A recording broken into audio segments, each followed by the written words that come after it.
Development Specialist here at Lamp Early On, and today we're going to talk all about positive discipline. This video is definitely information-packed and heavy, so this probably wouldn't be the most appropriate video to watch with your little one, but it's a great resource if you need it. So I hope you guys enjoy. So we're going to talk today all about positive discipline and positive parenting.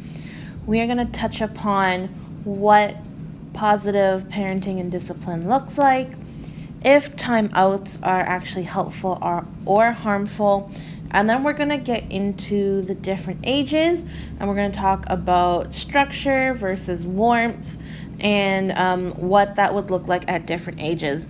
This picture right here beautifully demonstrates one of the key points of positive disciplining is to sit with them, be at their eye level, and really talk about what just happened. So I thought this picture really highlighted that very beautifully.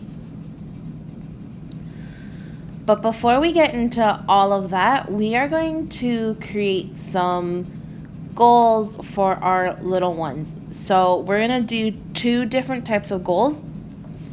The first goal is to create short-term goals. I want you to either think about them in your head or write them down. List 2 to 3 things you would like your child to do before you leave the house in the morning, or I guess at this point, 2 to 3 things you would like your child to do when they wake up in the morning. So go ahead and pause this video to think about 2 or 3 things you would like your little one to do in the morning when they wake up. So now that you've written your short-term goals, I want you to think about the long-term goals. I want you to list 2 to 3 traits you would like your child or your children to have by the time they are 20. So these are your long-term goals. Go ahead and pause this video to think about it or write them down. So I want you to compare your 2 different goals, your short-term and your long-term goals. And do you think that they conflict with each other? Quite often, our short-term goals for our little ones and our long-term goals conflict with one another. If your long-term goal for your little one was them to be good problem solvers and to be patient towards others, but in your short-term goals, you want them to dress quickly, to not take their time, to remember all the steps, and then we as caregivers or parents quite often get frustrated with them, especially if you have school agers and they are just taking their sweet time in the morning, and then we start yelling at them to hurry up and doing everything for them. You're really not working on the long-term goals to be a good problem solver and to be patient, because we're doing everything for them to rush them through the morning routine. Instead, we are focusing on our short-term goals. What we do in short-term situations are models for our children. How we behave and act in stressful or frustrating situations teaches our little ones how they should behave when they're stressed and when they're frustrated. So a key to effective positive discipline is to see stressful or frustrating situations as learning opportunities to work on these long-term goals. How you deal and cope with stress and frustration teaches your child how they should communicate respectfully, manage stress, handle conflict with words, and how they should consider other people's feelings. So keep this in mind when you're trying to reach your long-term goals, that your everyday moments are all teachable moments for these long-term goals. So now some other key factors into positive parenting. is understanding or imagining our little ones' point of views, especially during these challenging, stressful, frustrating moments. I thought this was a really funny but accurate depiction of what happens when our little one starts having like a temper tantrum over nothing. This one looks like it's about ice cream. We're not endorsing ice cream or sweet treats, but this was just a really funny comic. You can insert, I know for me, when the food touches, or it used to be when the food touches each other, oh man, exact same reaction. Another key point is to respond with interest and sensitivity to our little one's cues, as well as recognizing and celebrating our child's strengths, abilities, and capacity to learn and develop. Also recognizing that parenting can be very stressful. Like it could be very stressful normally, but especially during this pandemic, the stress level can be up 5-10-fold at least. And missteps during our parenting are a very natural part of child rearing. So again, we don't want to be, the goal is not to be perfect parents. The goal is to be good enough. There's no such thing as perfect parenting. Don't use social media as a cue of that. But you know, the goal is for the majority of the time to respond to their cues. But missteps are a perfectly natural part of parenting. We've probably all seen this before. You step away for a second and your little one has now made a mess. Whether it's food, like here in the picture, toys, crayons, markers, clothes, what have it. So another key is to provide consistent age-appropriate guidelines and limits for child behavior. We will talk a little bit more about that later on in the video. But I just thought this was another good point to work out. Recognize and regulate your own feelings and behaviors before you respond to your child. So in a minute we're going to talk about timeins, timeouts, and if that is really age appropriate.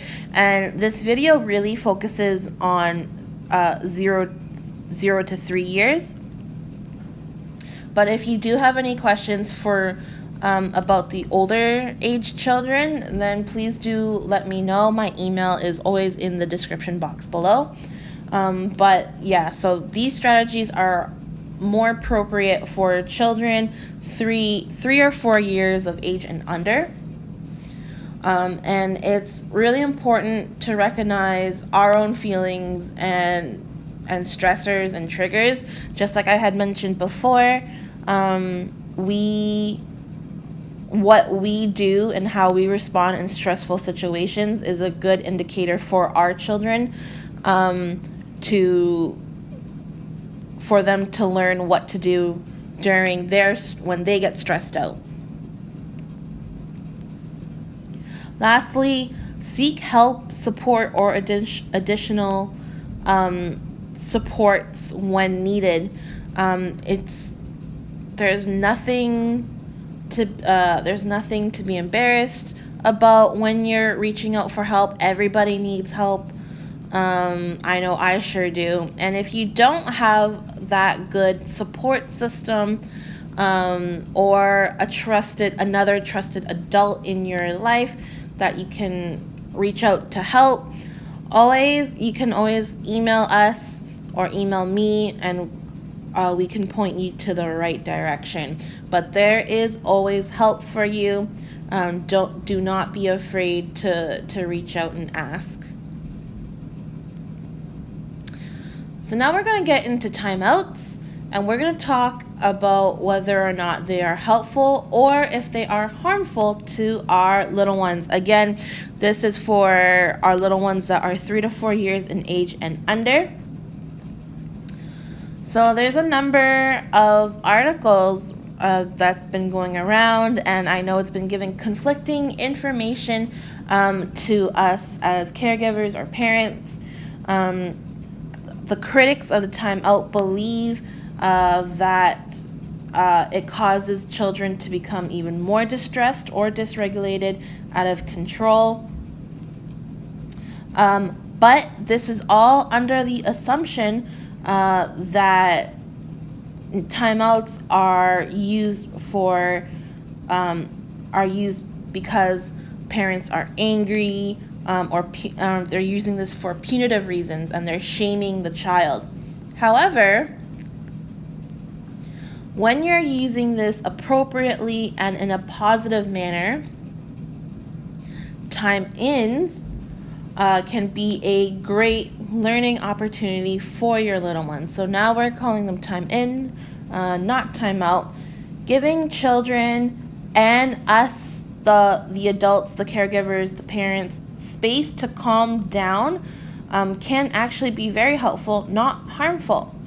So anyone who's been a caregiver or a parent to any young child knows that tantrums are a thing. Tantrums like throwing objects, kicking, hitting, biting, screaming, crying, yelling, and they are not accepting any comfort, no hugs, no cuddles, nothing is going to try to calm them down. It's really because their system is overload and it's out of control, and they do not know or have the means to try to express themselves in a healthier manner. So tantrums is what they resort to when they are overly emotional. They've just had it, they're done. And I mean, we can all relate to that. We have moments where we're like, that's it, I'm done. But we have the emotional regulation and the wherewithal to know that we can just step out and take a break, where they don't. So time-ins are great because this is their version of stepping out, taking a break, and giving a child a break during these big emotional upsets can actually be positive parenting strategy. When done calmly and lovingly, it can also be an important opportunity to prevent further escalation and to provide both the child and the caregiver or parent a chance to regain some control and to collect their thoughts, and to come back together to solve the problem issue when both parties are calm. There's a range of ways to do this, and we're going to talk a little bit more about that in a second. So really, time-ins are done in a loving manner, calm manner. It is not meant to be punitive, harsh, or shaming. And quite honestly, we all need time in every now and then. So how do we successfully navigate time in? Well, first and foremost, we create a special and safe space. This is going to look very different from family to family, home to home. I thought this was a really nicely done calming corner. This is obviously done in a classroom, but see how they have it very homey. It's got a bunch of pillows, blankets. It's very comfortable, and as you can see, it's got a lot of posters about calming and being soothing and all talking about their feelings. You obviously don't have to have these posters, but you will need a little cozy corner or a peace place. So really, you should talk to your little one in advance about the purpose of this safe space. So you wouldn't want to talk about this corner while they are having the tantrum, because their emotions are so high. They are not going to be listening to anything we are saying. So in advance, talking about a cozy corner or a peace place, saying, if you ever feel so upset that you want to cry, just come into this corner and me and we will sit down together, and you can just sit here, and then when you're calm, me and you will talk. So when a parent assesses that a break is needed, it should be done calmly and lovingly, like I've mentioned before. Parents should include the children in designing the space, giving them choices of acceptable items that can be included. A lot of times, our little ones just want to be involved, and so getting them involved in their safe space is a great way to make it homey for them. So you can say, do you want this pillow or this pillow in your peace place? Or do you want this blanket or this blanket? Or this toy or this toy? So really include your children in the cozy corner making process. Also, you should be staying close to them while they're in this safe space. So even if you are holding your little one out of arm's length to avoid being kicked or punched, as calmly as possible, take them into their peace place and let them know that you will talk to them once they've calmed down. Separation shouldn't be harmful to the young children, so letting them know that you are available for them once they've calmed down is a great way of doing that. We should also keep expectations for what the break will accomplish in check. Our little ones that are 3 years and younger don't have the ability to reflect on their own actions and behavior. So really understanding that time in is meant as them taking a break from the situation, and is not supposed to be a time for self-reflection, but really to provide a quiet space where children can move from a state of high agitation and high emotions to a sense of calm. The break offers the space for both parents and child to regroup, and then can come back together to talk about what the child should do next time a similar situation arises, and also talking about consequences. You really wouldn't expect them to reflect on what they did, what they should be doing. That conversation should be more for when you are both calm, and then you both will have that conversation. Choose a time limit that is best suited to your child and to your home environment. So one approach is to have the break and end it when the child is calm. Another option is to set a timer for either somewhere between 3 to 5 minutes. Set the timer, and then go back to your child and check in. At this point, if they still seem upset, but they are no longer out of control and are willing to accept being comforted, you can go and help them move on by comforting them and being there for them while they still try to calm themselves down.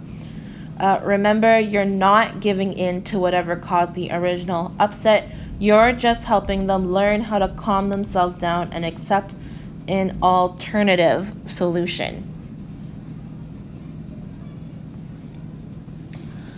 Ignore the behavior, but not the child. So if a child is out of control, but there's no safety danger, they're not harming themselves or others, it can be a very effective tool to just ignore the behavior. If your little one is having a tantrum because you took a toy away that they were throwing, acknowledge the anger and then move on. You might let them know you're going to make dinner, or you're going to read a book, and that you would love if they could join when they are calm and ready. Using breaks mindfully as a tool to help your little one learn to cope with their strong emotions is all about the way it's done. Breakdowns are evident that children are having too much of a hard time coping with their emotions at the moment.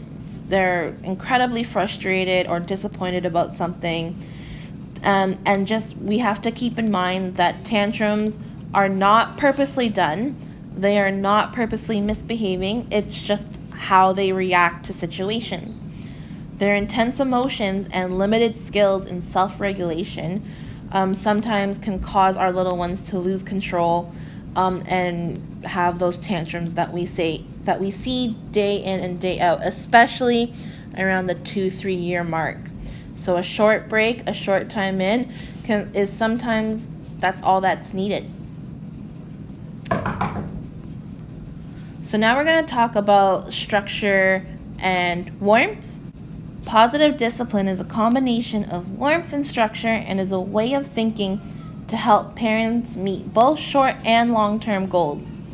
Children are learners, and they learn best when they have support and information, and will need different kinds of support and information depending on age.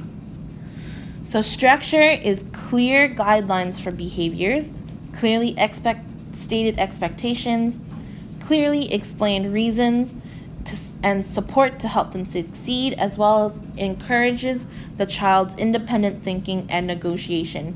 Structure allows your child to help them understand their mistakes and what they can do to fix it, learn what's important, provide them the tools that they need to solve problems when you are not there, and shows them how to work out disagreements with other people in constructive and non-physical way.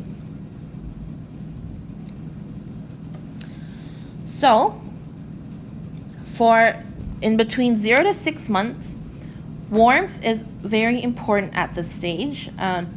And so we provide plenty of warmth as they are trying to make sense of their new world, and they need to know that they are safe and protected. Cuddling, rocking, holding your baby, singing to them, talking to them are just some really great examples of how to provide warmth. Cuddling is important as it lets you and your child build a bond and a relationship with your child and starts to build some connections in their brains. Harvard University actually conducted research on the science behind early development and has found that babies' brains require stable, caring, interactive relationships with adults to benefit from a healthy brain development. Cuddling and interacting with your little one will allow for more neural pathways in their brain to form. And structure really isn't needed at this stage between 0 to 6 months, as babies do not understand rules or expectations. Between 6 to 12 months, at this stage, babies will cry because they're afraid you're gone, so all the separation anxiety will start to form. This can be very frightening for your little one because they know you've left the room, but they do not know or understand that you will come back, which makes them feel helpless. Babies will also cry if they're teething, sick, hungry, and when their brains are trying to organize information, if they're also tired, all this stuff. It's their way of communicating. So it will also be normal for babies to cry at the same time each night. It's a sign that their bodies and brains are trying to develop a rhythm. The most important thing at this stage is to develop the trust your baby has in you by being near when they are distressed or crying. Crying is your baby's way of communicating with you, their needs, and you will need to be close to comfort them. In terms of structure, again at this age, they're too young to understand rules and explanations you are saying. However, they will start to make sounds like ba, da, ma, and if you talk to them, they will try to mimic and respond back. This allows them to understand that when they speak, you will listen and you will respond. This encourages communication between you and your little one, which is the most important step in a positive relationship. It's all about the communication, just like in any other relationship, right? This will also start to teach them feelings and how to express themselves appropriately. You can show them that you will listen to what they say and respect their attempts at communicating with them. Between 1 and 2 years, in terms of warmth, during this time, your child will begin to walk and talk and will want to explore the environment around them. It is up to you to nurture that independence and desire to learn. Your child will begin to drop an item over and over again to understand the concept of gravity and falling, or they'll put everything in their mouth and spit it out to discover texture and feeling. With all of this exploration will come new words, as your child will want to know the names of everything they see. This is a perfect opportunity to give your child a rich vocabulary, so it's important to talk to them, read to them, sing to them, listen to them, answer their questions, because they're learning to be more independent. You will also be hearing the word no a lot from them. Understand that they are not trying to be disobedient, but they are trying to tell you how they feel. No could mean I don't like that, I don't want to leave, I want that, I want to choose, or I'm frustrated. They're becoming more and more independent, so they are trying to work it all out. In terms of structure and discipline, at this stage, your little one between 1 and 2, they will not understand other people's feelings or their own. So if you're in a hurry and you're trying to dress them quickly, or the weather is cold and wet and you want them to put on a jacket and they are saying no, it's not because they're trying to defy you. It's because they don't understand that you're in a hurry or that it's cold. They want to choose for themselves or finish playing. This also can cause a lot of frustration in their day-to-day and in your day-to-day. They may say no a lot, but that's because they hear no a lot too. We know that when we say no, we are trying to keep them safe. However, they don't know that. All they know is the limited words to try to talk. All they know is the frustration from hearing no too many times. Because of this, you'll notice an increase in tantrums at this age. They don't know how to express themselves yet and have very limited vocabulary and words to try to talk and express to you. So they will cry, they will throw themselves on the floor, kicking, screaming, yelling. In these situations, we can teach our children how to handle frustrations and express ourselves in a more calm manner. We are teaching them how to resolve conflict and that they can build on that knowledge as they grow. Some strategies we can use are to get down to their level eye to eye and get them to take a big deep breath to calm down. Once they've calmed down, you can talk to them and try to label their feelings by saying, I know you're mad and it's okay to be, but when we get upset, we talk about why we are and then proceed to try to find out what had frustrated them in the first place. Trying to figure out their triggers when they are angry and upset are great ways to try to prevent those in the future. So ask them and try to label for them by saying, are you mad because I'm not letting you finish playing? And if they say yes or nod, just explain to them that you need to be somewhere and that they can always come back and continue playing when you're done. Giving your child feasible options is a way to reduce some of those tantrums. Not all, some. It makes them feel more in control. So for example, in the morning, if you want to get them dressed quickly, ask them to pick between 2 tops or 2 bottoms that you are comfortable, that no matter what they choose, they'll be good to wear. For this stage, this is between 2 and 3 years of age. So for warmth during this stage, you might start to notice that your child has developed fears. This is perfectly normal and is actually a good sign that their brain is maturing. Suddenly, they could be afraid of masks, scary cartoons, shadows, the dark. They are trying to understand danger at this age, but don't quite realize that not everything is real. They might also be afraid if you leave them alone or among a group of strangers, as they still aren't quite understanding yet that you are still coming back for them. At this stage, constant reassurance and support is needed.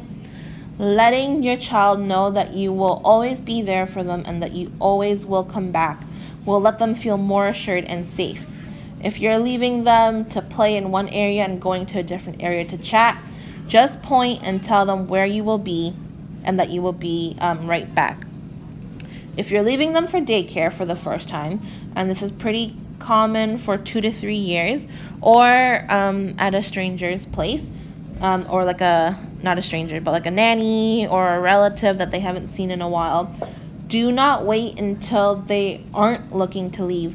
Talk to them and explain to them what's happening and that you will be back at a very specific time. If you know the routine of the daycare, so let's say it's snack time, the second snack time, and then pickup time, just tell them, I will be back when you've had your second snack.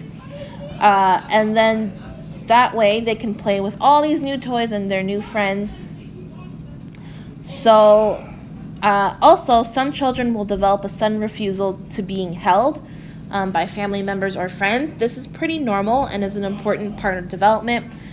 This is your child's way of wanting control over their own body and wants to decide who can and cannot touch them. We need to respect their decisions, as this teaches them about body safety and privacy. So at this age, for structure, tantrums will still continue to happen, as it will be some time before children can start understanding other people's emotions. This stage will do the same thing that you did in our previous stage, so labeling their emotions, making sure they realize that you also feel like that sometimes too, not shaming them for how they're feeling and not punishing them for being afraid or for feeling how they feel. Establishing a consistent routine should also be done around this age, around 2 years, so that your child knows what to expect throughout the day, which can also reduce the tantrums. Make it so that it's viable on your own routine. Each and every family will have a different routine, and that's okay. When your child can predict and understand what will come next, it gives them a sense of control of their world, which again should help tantrums. And again, do not shame their emotions. We say it's okay to feel angry. However, next time, if that happens again, this is what we should do. So you're not ignoring the consequences or their feelings. Finally, between the ages of 3 and 5, for warmth at this stage, it's important as caregivers and parents to foster your little one's confidence in their abilities by answering their questions or helping them find answers, encouraging them to help, and make sure that they have time to play. They are extremely curious at this stage, and you will be hearing a lot of why. It can get tiring and it can get very annoying to hear that question a lot day in and day out. But your child is asking all of these questions because they now have the capacity to ask. They have the language to ask and are extremely curious about their world, especially around the 3-year mark. Parents who try to answer their child's questions to the best of their ability or help find the answers are teaching their children that it's okay not to know everything, that their ideas matter. There are many different ways to find information and many different ways to problem solve, and that finding answers can be fun. At this stage, they will also be into imaginative play.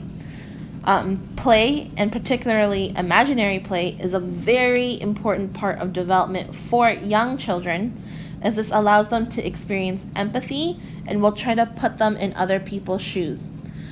It also is very important for brain development, as they can problem solve better. Imaginary play is also another great way for your little one to try to organize their thoughts and their ideas of what the world looks to them. And this is also a great opportunity for you to see the world in your child's eyes as they imaginary play. Children may also want to help out at home, and this is important that we not only encourage them to help, but be patient with them as well, as they make a lot of mistakes. When we are patient and encouraging them their helping skills, we are giving them a chance to learn and that we respect their capabilities and skills. So we do a lot of cooking videos.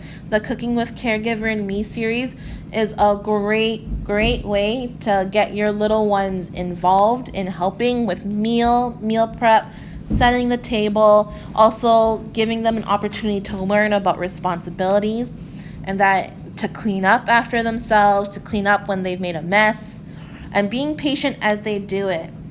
So for structure in 3 to 5 for our little ones that are 3 to 5 years of age, along with being curious, they can also be curious about dangerous things, especially around the 3-year mark. But because they aren't allowed to do dangerous things, they begin to learn societal rules and rules at home at this stage. You will need to explain the rules many times. You'll feel like a broken record. And that's okay. You'll also need to explain the reasoning behind it, so that way they are more likely to follow the rules. Again, just like the last stage, consistency is crucial. If you tell them that they can't climb on the kitchen table because it is too high, you will have to do it every single time they climb on. They will eventually understand that climbing on furniture is not allowed. It will get frustrating as you feel like you have to keep repeating yourself and that you're not being heard. But remember that just like your child needs constant reassurance, they will also need constant reminders of the rules. Fortunately, if you're consistent enough with enforcing the rules, then they will pick it up quite quickly. And you also, at this stage, want to model behavior that you want to see out of them. So thank you so much for joining me today and talking about positive discipline. Hopefully, you've picked up some new strategies that you can use at home, or this just validated the strategies that you're already using. If you have any questions or concerns about positive discipline or about child development in general, please feel free to contact me. My email is in the description box below. It's at kimt@lampchc.org. Remember to subscribe to our YouTube channel, like and follow us on Facebook, and I will see you all next time. Bye, my friends.